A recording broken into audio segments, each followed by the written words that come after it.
Hello US எல்லாருக்கும் வணக்கம். நாம் இந்த வீடியோவில் 28 ஜனவரி 2025 மார்க்கெட் அப்டேட்டை பார்க்கலாம். அப்புறம் ஸ்டாக்ஸில் எதெல்லாம் டாப் கெய்னர்ஸ், எதெல்லாம் டாப் லூசர்ஸ், எஃப்எஸ்டிஎஸ் இவங்கெல்லாம் வந்து எவ்வளோ க்ரோர்ஸ்க்கு ஸ்டாக்ஸை பை அண்ட் செல் பண்ணியிருக்கிறாங்க, கோல்டு எதுக்காக ரேலி ஆச்சுது, எல்லா டீட்டெயில்ஸும் நம்ம இந்த வீடியோவில் பார்க்கலாம். ஃபஸ்ட் வந்து மார்க்கெட் அப்டேட்டை பார்த்துடலாம். நிஃப்டி பார்த்திங்கன்னா 128 பாயிண்ட் வந்து ரேலி ஆச்சுது. நிஃப்டி வந்து 23,000க்கு கீழே போனதுலேருந்து ரெக்கவரி தான் ஆகிட்டுருக்குது. ஸோ எல்லாருமே வந்து மார்க்கெட் வந்து பாட்டம் அவுட் ஆகி மறுபடியும் ரேலியாக ஆரம்பிச்சிருச்சு அப்படின்னு நம்பிக்கை தெரிவிச்சிருக்கிறாங்க. ஆனால் எஃப்ஐஸ் வந்து செல் பண்ணிகிட்டே இருக்கிற வரைக்கும் எதுவுமே வந்து உறுதி இல்லை. அவங்க செல் பண்ணுறதை ஸ்டாப் பண்ணுற வரைக்கும் நம்ம வந்து மார்க்கெட்டு இதுதான் இந்த பாயிண்டில் தான் பாட்டம் அவுட் ஆகுதுன்னு கன்ஃபார்மாக நம்மளால் சொல்ல முடியாது. அப்புறம் யூஎஸ் மார்க்கெட்லாம் பார்த்திங்கன்னா ரொம்பவே வொலட்டைலாக இருந்துச்சு. பயங்கரமாக டெக் ஸ்டாக்லாம் பயங்கரமாக விழுந்துருந்துச்சு. அது எதனாலும் பார்த்திங்கன்னா சாட்ஜிபிடிக்கு காம்படிஷனாக வந்து சைனாவிலேருந்து டீப்சீக் அப்படிங்கிற ஒரு ஆப் வந்து உருவாக்கியிருக்காங்க. ஸோ அது வந்து டெக் மார்க்கெட்டையும் ஏஐ மார்க்கெட்டையும் யூஎஸில் பயங்கரமாக விழ வச்சுருக்குது.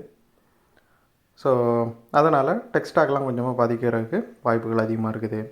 அப்புறம் டாப் கெய்னர்ஸில் பார்த்திங்க அப்படின்னா பஜாஜ் ஃபினான்ஸ் வந்து 311 பாயிண்ட் ரேலி ஆகி டாப் கெய்னர்ஸில் ஃபஸ்ட் இருக்குது.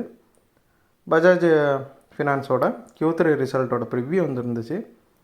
அதில் என்ன சொல்கிறாங்க அப்படின்னா ஏவிஎம் க்ரோத் வந்து ஸ்ட்ராங்காக இருக்கிறதுனால ப்ராஃபிட் வந்து பூஸ்ட் ஆகிறதுக்கான வாய்ப்புகள் நிறையா இருக்குது அப்படின்னு சொல்லியிருக்கிறாங்க. அதுதான் வந்து இந்த ஸ்டாக்கை ரேலி பண்ண வச்சிருச்சு. ஆக்சிஸ் பேங்க் பார்த்திங்கன்னா 35 பாயிண்ட் ரேலி ஆகி டாப் கெய்னர்ஸில் செகண்ட் இருக்குது. ஆர்பிஐ பாலிசி மீட்டிங்கு நடந்துச்சு.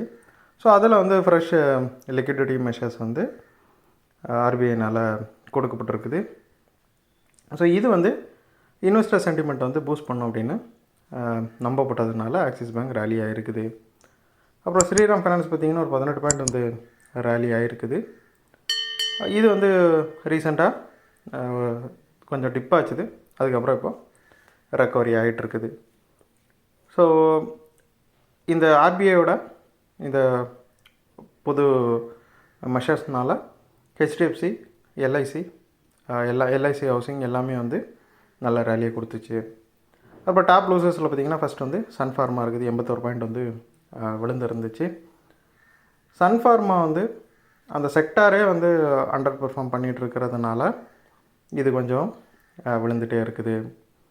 அப்புறம் டாப் லூசர்ஸில் செகண்ட் வந்து பிரிட்டானியா இருக்குது. ஒரு 115 பாயிண்ட் வந்து விழுந்துருக்குது.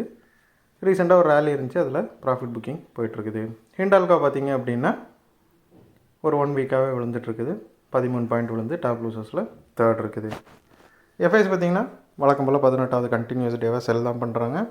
4,920 crore வந்து செல் பண்ணியிருக்கிறாங்க. டிஎஸ் பார்த்திங்கன்னா வழக்கம் போல் அவங்க 30th கண்டினியூஸ் டேவாக பை பண்ணியிருக்கிறாங்க. 6,814 crore வந்து பை பண்ணியிருக்கிறாங்க. அப்புறம் கோல்டு பார்த்திங்கன்னா ஒரு 34 பாயிண்ட் வந்து ரேலி ஆகி ஒரு அவுன்ஸ் வந்து 2,800க்கு ட்ரேட் ஆகிட்டு இருக்குது இன்டர்நேஷ்னல் மார்க்கெட்டில். ஸோ கோல்டு வந்து அந்த அளவுக்கு ரேலி ஆனதுக்கு முக்கியமான காரணம் வந்து டிமாண்ட் வந்து கொஞ்சமாக இன்க்ரீஸ் ஆகிருக்குது. ஸோ அதனால் கோல்டு ஒரு ரேலியை கொடுக்குது. ஸோ இந்த வீடியோவில் உங்களுக்கு கொடுத்த இன்ஃபர்மேஷன்ஸ்லாம் கண்டிப்பாக ஹெல்ப்ஃபுல்லாக இருந்திருக்கும் நான் நம்புகிறேன்.